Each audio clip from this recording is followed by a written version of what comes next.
Hello, माझा आवाज येतोय का?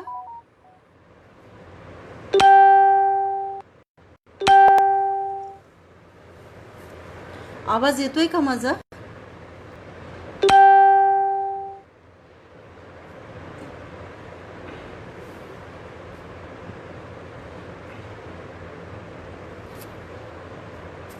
हॅलो. हां, तर आपण बोलत होतो की म्हणे की कविता कशा येतात. म्हणजे माझं असं म्हणणं आहे की कविता मी करत नाही, तर कविता येतात आणि त्या पद्धतीनं मी त्या लिहून ठेवते. आणि मी तुम्हाला यापूर्वी संदर्भ दिला की इन बजवरनं जेव्हापासून त्या प्रसारित होत आहेत, जेव्हापासून त्या प्रसारित होत आहेत तेव्हापासून एकतर मी हिंदीची असून सुद्धा मराठी कशी लिहिते हा एक प्रश्न सर्वांना पडलेला आहे. आणि दुसरी गोष्ट मी तुम्हाला सांगत होते की बऱ्याच जणांना असं वाटतं की या ज्या कविता आहेत त्या धार्मिक आहेत, की या ज्या कविता आहेत त्या धार्मिक आहेत. पण मला या कविता धार्मिक नाही आहेत हे सांगण्यापूर्वी मी तुम्हाला असं सांगेल की एक मराठीचे प्रसिद्ध कवी आहेत दासू वैद्य सर. त्यांच्याकडे मी पहिल्यांदा या कविता घेऊन गेले आणि त्यांना मी म्हटलं की सर या आध्यात्मिक कविता आहेत आणि तुम्ही पहा. सरांनी कविता पाहिल्या, वाचल्या आणि मला म्हणाले तुम्हाला कुणी सांगितलं या कविता आध्यात्मिक आहेत म्हणून? या कविता आध्यात्मिक नाही, तर या कविता व्यापक प्रेमाच्या कविता आहेत. आणि मला पहिल्यांदा म्हणजे अध्यात्माचा अर्थ काय हा प्रश्न आपल्यासाठी महत्त्वाचा नाही आहे, पण एक अर्थ मला तिथे मिळाला की अध्यात्म म्हणजेच तर काय, व्यापक प्रेम आहे. पहा आता धर्म वगैरे या गोष्टी अनुषंगाने येत आहेत म्हणून मी तुम्हाला सांगते की धर्म म्हणजे नियम. ज्या त्या पंथाचा जातीचा एक धर्म आहे आणि मग त्या धर्माचे काही नियम किंवा त्या समुदायाचे जे काही नियम असतात त्याला धर्म म्हणतात. पण अध्यात्म ही एक अशी गोष्ट आहे जी धर्माच्या खूप पुढची आहे.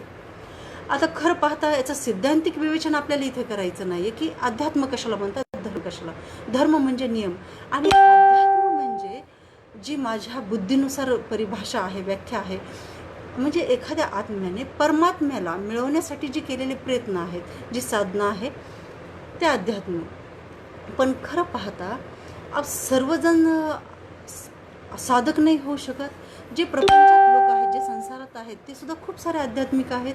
म्हणजे आजच्या घडीला आपण पाहतो वर्तमानात की खूप सारे लोक जे आहेत ते आध्यात्मिक आहेत. म्हणजे कसे आहेत, म्हणजे ते व्यापक आहेत, त्यांच्याकडे व्यापक प्रेम आहे, जीवांविषयी भूतांविषयी दया आहे.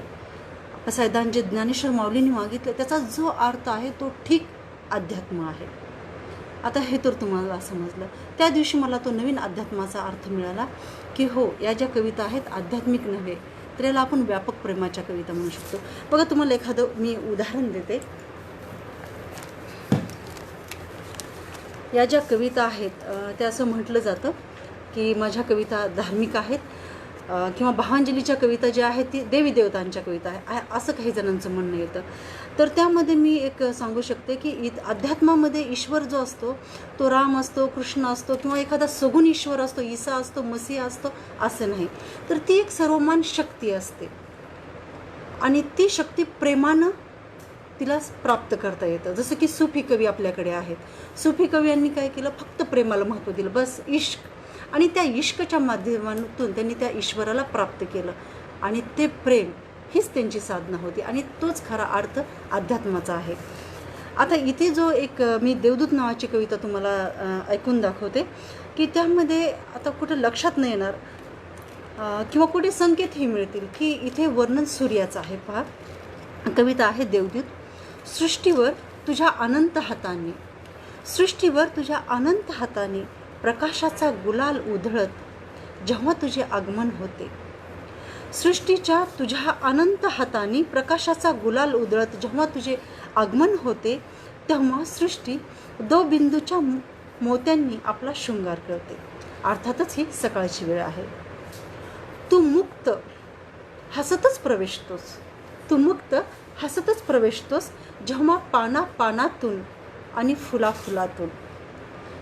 तेव्हा पक्षी मधुर किलबिलाट आणि चिवचिवाटाच्या सप्तसुरांनी तुझे स्वागत करतात. फुलेही तुझ्या वाटेवर उभे राहून आपला सुगंध तुला भेट देतात. तेव्हा जाणकार म्हणतात ईश्वराच्या प्रत्यक्ष रूपाचे प्रगटीकरण झाले आहे. आता इथे ईश्वर कोण आहे? सूर्याचं प्रत्यक्ष रूप. आणि हो, वैज्ञानिकदृष्ट्याही आपण जर सृष्टीची निर्मिती प्रक्रिया जर पाहिली तर त्यात आपल्याला लक्षात येईल की पृथ्वीचा बाप हा, सृष्टीचा बाप हा सूर्यच आहे. तर तोच संदर्भ इथं आलेला आहे. ते पहा, तेव्हा जाणकार म्हणतात ईश्वराच्या प्रत्यक्ष रूपाचे प्रगटीकरण झाले आहे. कुणी म्हणतं ईश्वराचा दूत आला आहे, आपल्या रथावर त्याने संजीवनीची वनराई फुलवली आहे. म्हणजे ही जी ऊर्जा आहे ती आपल्या जगण्याची ऊर्जा आहे, ऑक्सिजन आहे, उष्मा आहे, आणि तीच इथं संजीवनीची वनराई त्याने त्याच्या रथात आणलेली आहे. हा त्याचा अर्थ. तो त्याच्या अनंत हातांनी प्रत्येकाला दान देत आहे. जीवनाचे संजीवन दान. सूर्य आहे, प्रकाश आहे, म्हणून तो सृष्टी आहे, आणि सृष्टी आहे म्हणजे आपण आहोत, म्हणजे सृष्टीचा आपण एक महत्त्वपूर्ण घटक आहे. तर असं आहे ते बघा की तो त्याच्या अनंत हाताने प्रत्येकाला दान देत आहे, जीवनाचे संजीवन दान. मुक्त हस्ताने भेट करत आहे. हे देवदूता, अंधाराची चादर बाजूला करून जेव्हा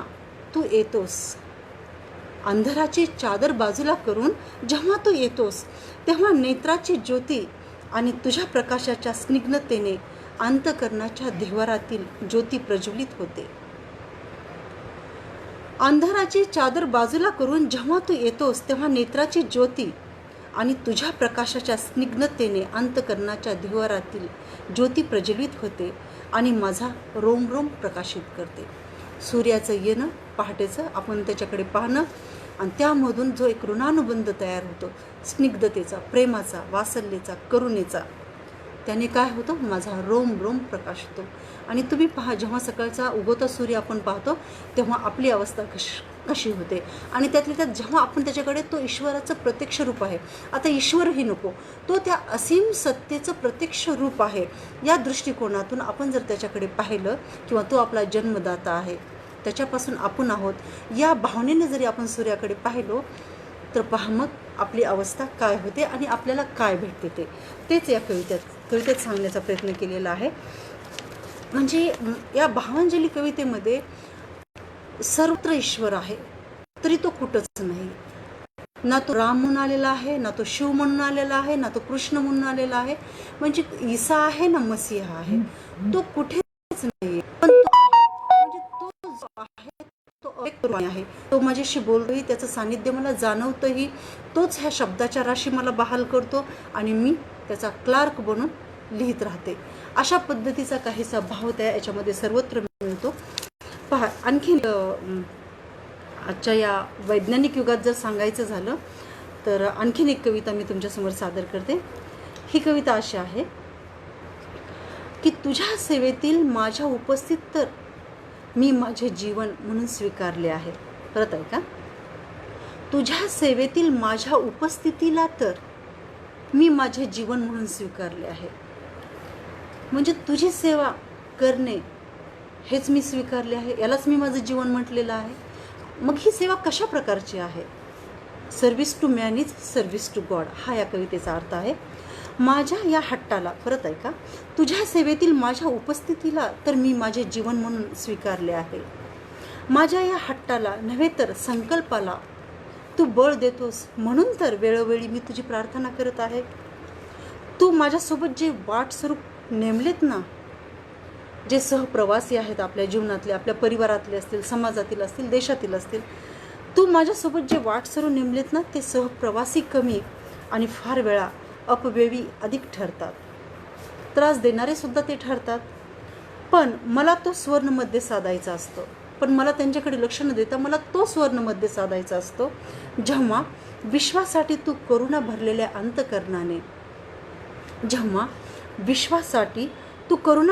अंतःकरणाने, आपल्या कातर नजरेचा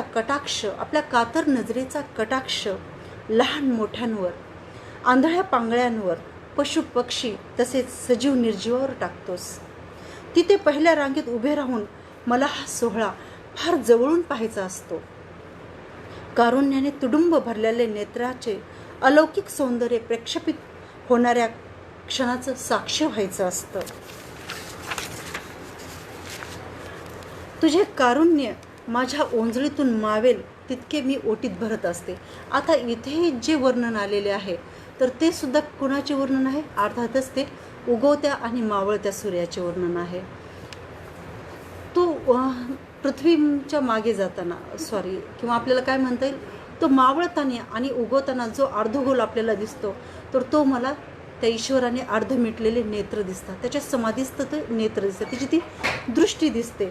आणि ती दृष्टी कशी असते? अगदी कारुण्याने भरलेली असते. हे कारुण्य कोणासाठी असतं? जगासाठी असतं.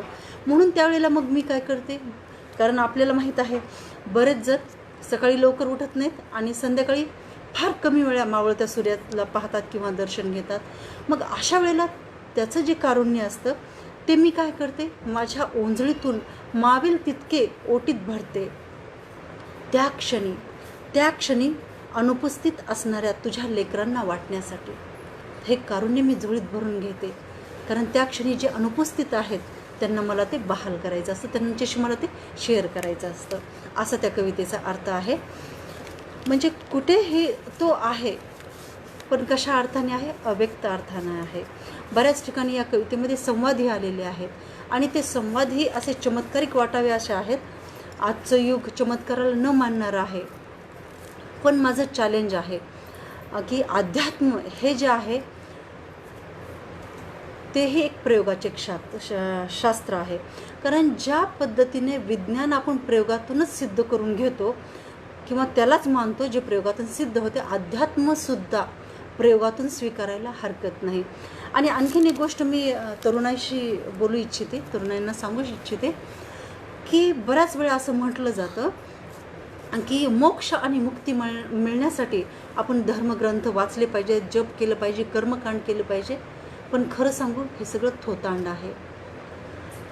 तुम्हाला जर काही व्हायचे आहे, जगासाठी काही करायचे आहे, स्वतःसाठी काही करायचे आहे, तर तुम्ही असं पहा ना की म्हातारपणी जे ग्रंथ वाचायचे जेव्हा डोळ्यांनी दिसत नाही, तो ग्रंथ हातात पकडता येत नाही, अशा वेळेला तुम्ही काय मोक्ष आणि काय मुक्ती मिळवणार? त्यापेक्षा तुम्ही जेव्हा तरुण आहात तेव्हा तुम्ही याच वयामध्ये ते ग्रंथ वाचा आणि एक वैज्ञानिक दृष्टी ठेवून वाचा आणि त्यामध्ये काय चांगलं आहे ते स्वीकारा, जे वाईट आहे ते नकारा. असं बंधन नाही आहे की ते वाचलं म्हणजे आपण धार्मिक झालो किंवा आपण हे वाचायला नाही पाहिजे किंवा हे आपलं क्षेत्र नाही. ह्या अतिशय चुकीच्या समजुती आहेत. त्यामुळेच मला असं वाटतं की भारत देशाने जी प्रगती करायला पाहिजे ती आणखीन केली नाही. कारण धर्मग्रंथाकडे बघण्याचा आपला दृष्टिकोन जो आहे फार चुकीचा आहे. रामायणामधला राम घ्या, महाभारतातला कृष्ण घ्या, पहा त्याचे गुण कोणते आहेत आणि त्याचे अवगुण कोणते आहेत. अवगुण असतील किंवा नसतील हा आपल्या दृष्टीचा भाग आहे. पण जर ते गुण आहेत आणि ते गुण जर आपण स्वीकारले तर आपण का नाही होणार राम आणि कृष्ण? का नाही होणार आपण विवेकानंद? का नाही होणार अत दीपभव म्हणणारे बुद्ध? आणि का होणार नाहीत आपण महामानव आंबेडकर? तर आपण फक्त ते महान आहेत म्हणून त्यांना हात जोडून किंवा त्यांच्यासमोर नतमस्तक होऊन पुढे न जाता त्यांच्या शक्तिस्थानं कोणती आहेत, त्यांनी काय केलं म्हणून ते इतके महान झाले, त्यांची अशी आत्मिक ऊर्जा कोणती होती, कोणत्या ऊर्जेने ते पछाडलेले होते, कोणत्या प्रेरणेने ते पछाडलेले, ती प्रेरणा, ती स्थानं आपण ती ओळखायला पाहिजेत. आणि आजच्या काळात तर त्यांची खूप आवश्यकता आहे आपल्याला. आणि त्या आवश्यकतेमुळेच आपण काय केलं पाहिजे, अंतर्मुख झालं पाहिजे. वैज्ञानिक दृष्टी ठेवून पूर्ण आपले जे ग्रंथ आहेत ते ऐकले पाहिजे, वाचले पाहिजेत. कारण आपल्याला मुक्तीची आणि मोक्ष वळवून टाकू काही गरज नाही आपल्याला त्याची, मुक्तीची आणि मोक्षाची. आपल्याला तर आपलंही जीवन सुंदर बनवायचं आहे आणि आपल्यामुळे जर 10 जणांचं चांगलं झालं, त्यांचं जीवन जर सुधारलं तर तोच आपला मोक्ष आहे आणि तीच आपली मुक्ती आहे. तर वळूया आपल्या दुसऱ्या कवितेकडे.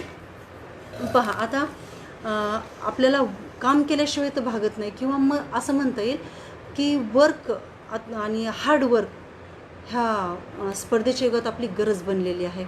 फार अधिक कष्ट ही आपली आजची गरज आहे. तर त्या अनुषंगानं एक कविता आहे, ती निश्चितच मला तुम्हाला ऐकवायला आवडेल. पहा, ती कविता अशी आहे. तू जवळ असण्याचे प्रमाणपत्र प्रत्येक कामातून मिळत असते. ते काम नाही, तुझेच प्रतिबिंब असते. हा सोपा मार्ग तू दाखवून दिला आहेस, ज्यासाठी मला ध्यानस्थ बसण्याची आणि तुझा जयघोष करण्याची आवश्यकताच राहत नाही. पहा कविता, तू जवळ असण्याचे प्रमाणपत्र प्रत्येक कामातून मिळत असते. ते काम काम नाही, तुझेच प्रतिबिंब असते. हा सोपा मार्ग तू दाखवून दिला आहेस, ज्यासाठी मला ध्यानस्थ बसण्याची आणि तुझा जयघोष करण्याची गरजच राहत नाही. तू बरोबर असतानाही एखादी चूक निघावी, तू बरोबर असतानाही एखादी चूक निघावी असे होणे नाही. आणि निघालीच तर तू जवळ असताना गाफील असण्याची ती निशाणी आहे. जितकी अचूकता व्यवहारात तू तितका माझ्या जवळ असतो आणि कर्मातूनच अध्यात्माचा वास्तविक परिचय मिळत असतो. ही माझ्या काम करण्याची पद्धत आहे, किंवा ईश्वराला मानण्याची किंवा ईश्वराची आराधना करण्याची जी पद्धत आहे ती या कवितेत आली आहे. की माझं काम माझा प्रभू आहे आणि माझे गुरुजी, माझे सद्गुरुजी, माझे गुरु वासुदेव बंडोबा खंदारे गुरुजी, त्यांनी मला हे शिकवलेलं आहे की कर्म हाच आपला प्रभू आहे. आणि त्यांच्याविषयी एक गोष्ट मला सांगायला आवडेल. आणि खरं पाहता ही जी दृष्टी त्यांनी केलेली आहे ती त्यांनीच मला दिलेली आहे की ते असे विशिष्ट कुठल्या ईश्वराची आराधना करत नाहीत. ना राम, ना सीता, ना कृष्ण, ना रामकृष्ण, ना विवेकानंद, कोणी नाही. परंतु आईन्स्टाईन त्यांना प्रिय आहे, विवेकानंदांचा राजयोग दृष्टी त्यांना प्रिय आहे. ते विनोबाच्या सहवासात राहिलेले आहेत आणि त्यांचं जे अध्यात्म आहे किंवा त्यांचं जे जीवन आहे, समग्र त्यांचं जीवन अध्यात्माला संजीवित करण्यासाठी त्यांनी खर्च केलेला आहे. म्हणजे विज्ञानात एखादी गोष्ट ज्याप्रमाणे प्रयोगातून सिद्ध होते त्याचप्रमाणे म्हणजे जर ईश्वर आहे तर तो प्रगट झाला पाहिजे आणि तो कशातून प्रगट होईल, तो सिद्ध झाला पाहिजे. आणि हे ईश्वराला सिद्ध करण्यासाठी त्यांनी त्यांचं अवघं जीवन वेचलं आहे. तरुणाईचा आजचा आदर्श म्हणजे गुरुजी आहेत. तर मी तुम्हाला त्यांच्याविषयी हे सांगत होते की त्यांनी असं खास कुठल्या ईश्वराचं ध्यान करायला, कुणाचं नामस्मरण करायला त्यांनी आम्हाला सांगितलं नाही. त्यांनी आम्हाला सूर्याची आराधना करायला सांगितलेली आहे. आणि दुसरी गोष्ट, ते ईश्वराला प्रभू म्हणतात. आता प्रभू म्हणजे कोण? आम्हाला एक माहिती आहे की येशूंना प्रभू म्हणतात, ठीक आहे. पण प्रभू शब्द कसा बनला आहे? प्रभुत्व म्हणजे ज्याची सत्ता किंवा ज्याचं प्रभुत्व कणाकणावर आहे तो प्रभू. प्रभू असं कोणालाही म्हणता येणार नाही. इकडे तिकडे प्रभू नावाची व्यक्ती असतात पण त्यांचं प्रभुत्व बायकोवरही नसतं, अशा एक पद्धतीचं आहे, किंवा घरावरही नसतं. तर असं हा विषय आपला महत्त्वाचा नाही आहे. प्रभू म्हणजे ज्याचं प्रभुत्व चराचरावर आहे तो प्रभू.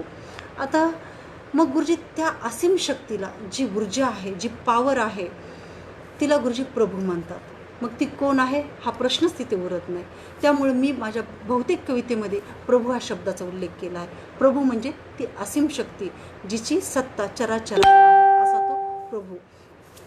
तर अशी काही ही कवितेची सुरुवात आहे.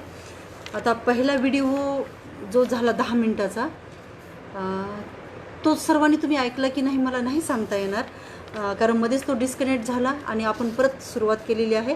आणि जेव्हा सुरुवात झाली तेव्हा मी नव्यानं म्हणजे कंटिन्यूच केलेलं आहे, पूर्वीचं काहीच बोललेले नाही आहे. तर अशा प्रकारे हा माझा कवितांचा प्रवास सुरू आहे. यानंतर मला असं वाटतं की तुमचे काही प्रश्न असतील माझ्या कवितांना घेऊन, या कवितांना घेऊन, तर तुम्ही ते विचारू शकता.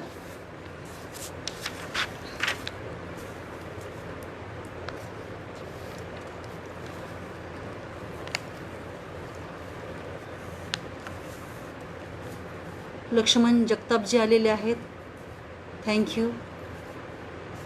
अनंतकुमार चौगिले धन्यवाद. सावंत देवाल सर आहेत आमचे, त्यांचेही आभार. संतोष शर्मा आहेत, त्यांचेही आभार. कवितेविषयी तुमचे जर काही प्रश्न असतील तर त्याचं स्वागत आहे.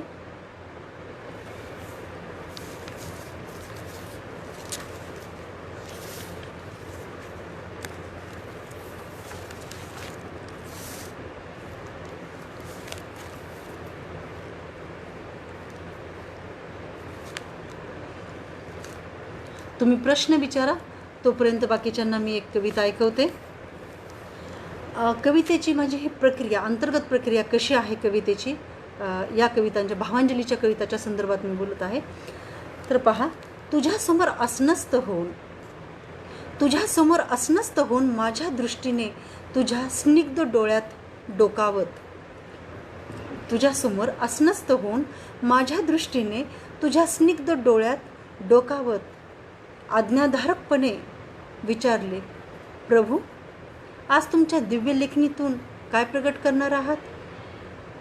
यापूर्वीच मी तुम्हाला सांगितलं की मी जे आहे ते असीम शक्तीची लेखनिक आहे.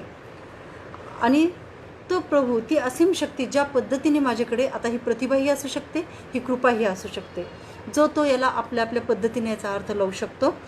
माझी धारणा अशी आहे की तो जो शब्द देतो किंवा त्याच्या आदेशानुसार मी लिहिते. तर त्याच प्रक्रियेची ही एक कविता आहे की तुझ्यासमोर अस्वस्थ होऊन माझ्या दृष्टीने तुझ्या स्निग्ध डोळ्यात डोकावत आज्ञाधारकपणे विचारले, प्रभू, आज तुमच्या दिव्य लेखणीतून काय प्रगट करणार आहात? तोच तू बेपर्वापणे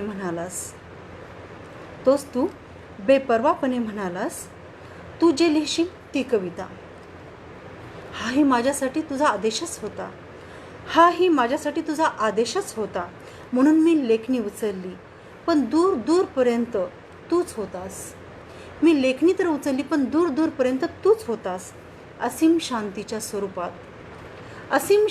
स्वरूपात मन ही माझे निरभ्र आकाशासारखे स्वच्छ. मन ही माझे कसे झाले होते तर निरभ्र आकाशासारखे स्वच्छ. परत तुझ्या डोळ्याकडे पाहिले त्याच भावनेने सद्गदित होऊन की प्रभू, हृदयपटलावर प्रतिबिंबित भावब्रह्माचे मूर्त रूप हे शब्द तूच. पण तुझ्याच आर्द्र दृष्टीने तेही मौन झाले आहेत. प्रतिभेचे अवकाश तुझ्या स्पंदनाने भरलेले आहे. आणि प्रत्येक श्वास प्रश्वास जणू महाकाव्य लिहिण्यास सज्ज झाला आहे. श्वास प्रश्वास जणू महाकाव्य लिहिण्यास सज्ज झाला आहे. एक प्रश्न आहे, लक्ष्मणजी जगताप यांनी विचारलेला आहे की कवितेची साधना आपण कधीपासून करीत आहात आणि सर्वात पहिली कविता आपणास कशी सुचली? सर्वात पहिली कविता तुम्ही खूप मागे घेऊन गेलात. छान प्रश्न आहे. तर मी तुम्हाला सांगू इच्छिते किंवा तुम्हा सर्वांनाही माहीत असेल की जे कवी आहेत किंवा कवी जो असतो त्याच्या आजूबाजूचे जे लोक असतात त्यांना माहिती आहे की आपली कविता ही शाळेपासूनच सुरुवात होते. तशी माझी 11वीला असताना एक पहिली कविता आली होती मराठीची, आणि त्यानंतर लगेच काही दिवसांनी मी हिंदीमध्ये कविता केलेली होती. म्हणजे ही जी साधना आहे कवितेची ती खूप वर्षानुवर्षाची आहे असं म्हणण्यास काही हरकत नाही. आणखीन कोणाचा प्रश्न आहे? कशी सुचली असंही ते म्हणतात. कशी सुचली हे नाही सांगता येणार. कारण बऱ्याच वेळा आपण पाहतो की कविताची पूर्वस्थिती म्हणजे केवळ भावतरंग असतात. अगदी तो भाव केव्हा कसा कुठून आला आणि त्याला कसे शब्द मिळाले हे सांगणं मला आत्ता तरी म्हणजे कठीण आहे. आत्ताचं सांगू शकते पण तेव्हा काय मला समजणार नाही. पण एक कवी होण्यासाठी मला असं वाटतं की काहीच लोक कवी असतात किंवा काहीच लोक कविता करू शकतात. त्याचं एक कारण कदाचित हेही असेल की मनस्वी असतात ते लोक आणि फार संवेदनशील असतात. प्रत्येक गोष्टीकडे बघण्याचा त्यांचा जो दृष्टिकोन असतो तो अतिशय संवेदनशील असतो. तर अशाच एखाद्या संवेदनाच्या क्षणी कविता आली असेल आणि लिहिल्या गेली असेल आणि सुचली असेल असं मला वाटतं. आणखीन कोणी आहे प्रश्न विचारणारं?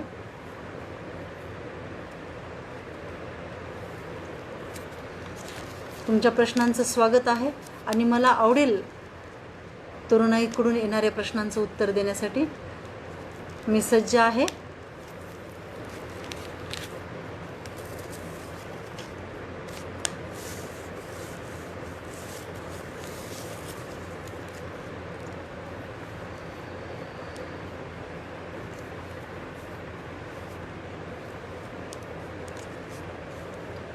एक प्रश्न असा आलेला आहे, नम्रता मिनासे यांचा प्रश्न आहे की तुम्ही फक्त अशा भावकविताच लिहितात का कुठले दुसरे विषयही असतात?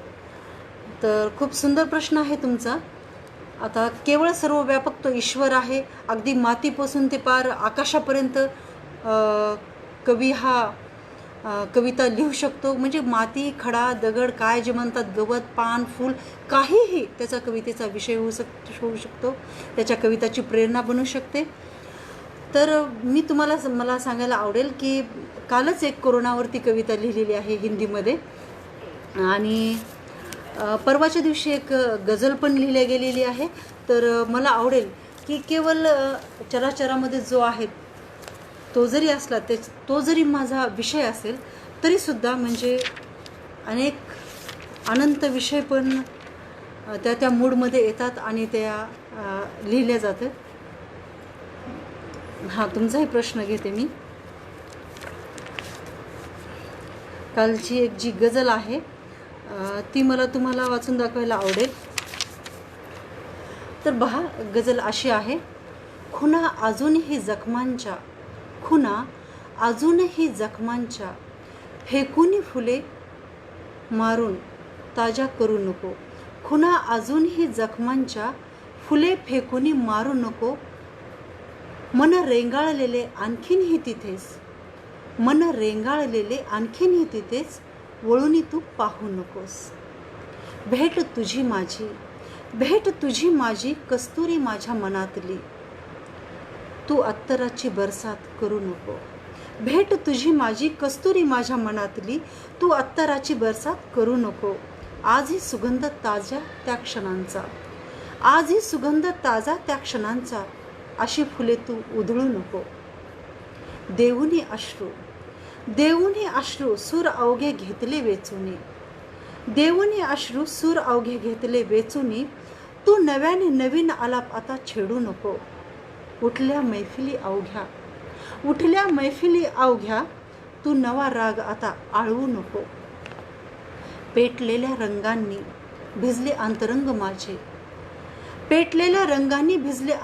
माझे, तू अंतरी आता डोकवू नको. राख रंगांची हाती माझ्या, तू नवा रंग आता लावू नको. अशा कविता अशा पद्धतीची ही एक भावकविता किंवा गझल आहे. दुसरा प्रश्न आहे, तुम्ही कोणत्या विषयावर जास्त कविता लिहिता ताई साहेब?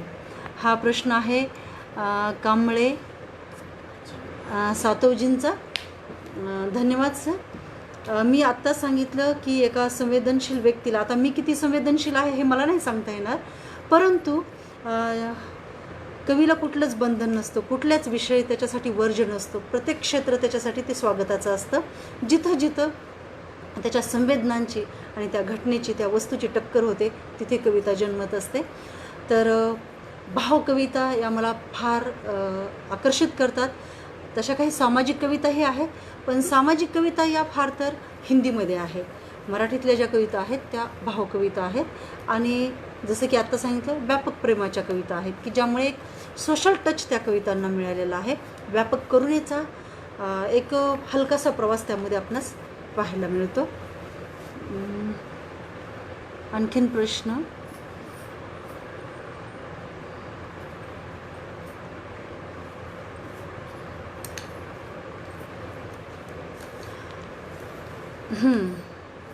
आणखीन एक प्रश्न आलेला आहे की तुमच्या कविता आध्यात्मिकच असतात का? तर मी त्याचं उत्तर आत्ताच दिलेलं आहे की आध्यात्मिक हे क्षेत्र फार मोठं क्षेत्र आहे. ते क्षेत्र तर माझ्या कवितेचं क्षेत्र आहे, परंतु सामाजिक कवितेचं या सामाजिक ज्या संवेदना आहेत त्याचं भानही माझ्या कवितेमध्ये वेळोवेळी मिळत राहतं. बंडोपंत कुलकर्णी सर, नमस्ते सर. तुम्ही ऐकतायत याचा मला फार आनंद आहे. हो, अवघा रंग एक झाला आहे सर. ते विचारतात की तुमची कांबळे सर विचारतायत की तुमची आवडती कविता कोणती आणि ती सादर करावी. तसं तर सांगणं अवघड आहे की माझी आवडती कविता कोणती, पण त्यातली त्यात इनबजवर काल परवाच प्रकाशित झाली होती बहुतेक, का नाही आठवत नाही मला. पण एक कविता आहे चषक नावाची, ती माझी सर्वात आवडती कविता आहे आणि मला आवडेल ती कविता तुम्हाला ऐकवण्यास.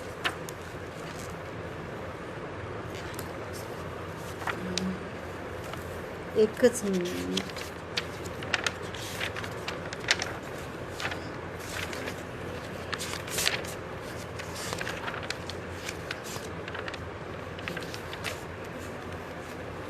त्यापूर्वी माझी एक कविता मी माझ्या गुरुला समर्पित करणार आहे आणि तोपर्यंत चषक कविता मी शोधते. एक एक पेज असं. तर कविता आहे तुझे हसणे. तुझे हसणे, तुझे खळखळून हसणे, मुक्तीचे अनंत द्वार उघडणे आहे. तुझे खळखळून हसणे मुक्तीचे अनंत द्वार उघडणे आहे. आनंदाला जणू संगीतबद्ध करणे आहे. तुझा एक एक शब्द गाजवतो अधिराज्य हृदयाच्या बेनाम प्रदेशावर. तुझे हुकमी स्वरही आकळवितात लगाम पंच इंद्रियांची. तुझे हुकमी स्वरही आकळवितात लगाम पंच इंद्रियांची. तेव्हा तू ओंकार रूपी चाप मारतोस आणि बहुसागरात निर्भयपणे धावण्याचे बळ देतोस. सुख दुःखाच्या पुढे असणाऱ्या मुक्कामी स्थळावर पोहोचण्यासाठी चषक ही कविता ऐकवते जी माझी आवडती आहे. चषक. जीवनाच्या रिक्त चषकात तू अनेक रंग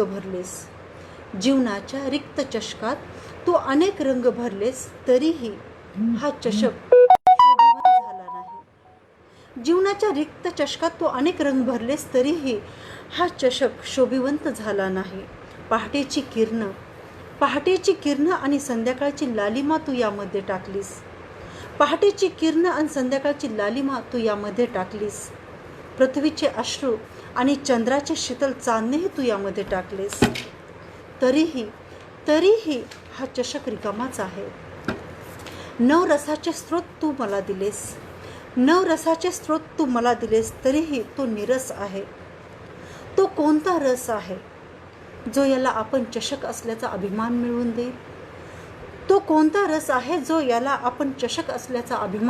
देईल? याला कशाची तहान आहे हे तोही समजू शकला नाही. पण हे नक्की तो उदास आहे. जोपर्यंत तू तुझ्या ओठांना लावून याला संपविणार नाहीस, तोपर्यंत तो भरणार नाही. कशानेही भरणार नाही. तर ही चषक कविता होती जी आपली फरमाईश त्यानुसार मी तुम्हाला ऐकवली, माझी आवडती कविता. आदरणीय कुलकर्णी सर म्हणतायत की तुम्ही एखादी हिंदी कविता ऐकवावी. तर चालेल सर, मी एक हिंदी कविताही इथं प्रस्तुत करत आहे.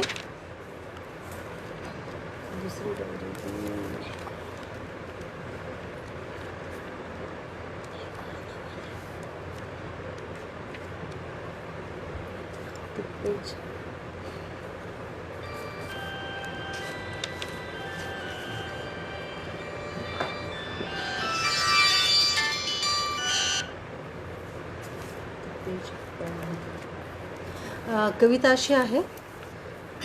ऐ कोरोना, जी चालू घडामोडीवर लिहिलेली कविता आहे. ऐ कोरोना, हमें सिर्फ धर्म पता था, हमें सिर्फ धार्मिकता का पता था. हम खुश भी थे हमारे घोंसलों में, अपने धर्म को संजोकर खुशहाल से. पर ऐ कोरोना, तुम ऐसे आए, ऐसे छाए कि सभी चीज़ों को देखने के मायने ही बदल गए. ऐ कोरोना, हमें सिर्फ धर्म पता था, हमें सिर्फ धार्मिकता का पता था. हम खुश भी थे हमारे घोंसलों में, अपने धर्म को संजोकर खुशहाल से. पर ऐ कोरोना, तुम ऐसे आए, ऐसे छाए कि सभी चीज़ों के मायने ही बदल गए. सुना है तुम्हारा निर्माण किया गया है, तो सत्ता और कट्टर धार्मिकता के घिनौने हाथों से पर ए कोरोना यह हिंदुस्तान है, पर ए कोरोना यह हिंदुस्तान है। यहाँ पुलिस और डॉक्टर के लिए अपना कर्तव्य निभाना ही असली कट्टरता है। जान दांव पर लगाकर पेशेंट को बचाना ही उनके लिए सच्ची धार्मिकता है। यही उनकी कहानी है, यही उनकी मंजिल है। सुनो ए दुनिया वालों, न रहना किसी गलत फहमी में। अब यहाँ केवल हिंदुस्तानी है। शुक्रिया ए कोरोना, तूने इंसान को जाति पाति से ऊपर उठाकर जीना सिखाया। शुक्रिया ए कोरोना, तूने इंसान को जाति पाति से ऊपर उठकर जीना है सिखाया। इंसान में बना के दूरी एक साथ जीना है सिखाया। पर अब ए कोरोना बस तू रुक जा। हर एक इंसान यहाँ बना है सिपाही, तू उससे डर जा। Thank you sir. आणखीन कोणाचा प्रश्न आहे? आणखीन कोणाची फरमाईश आहे?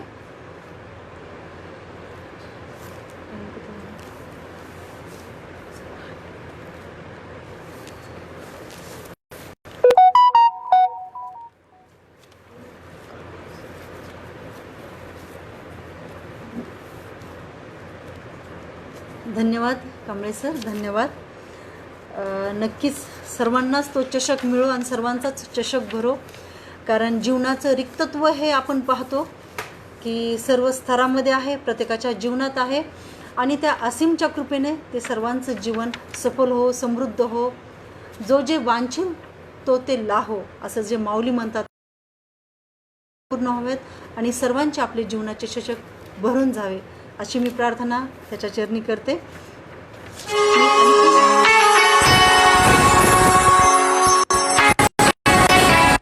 मी तुम्हाला पुढची कविता ऐकवते.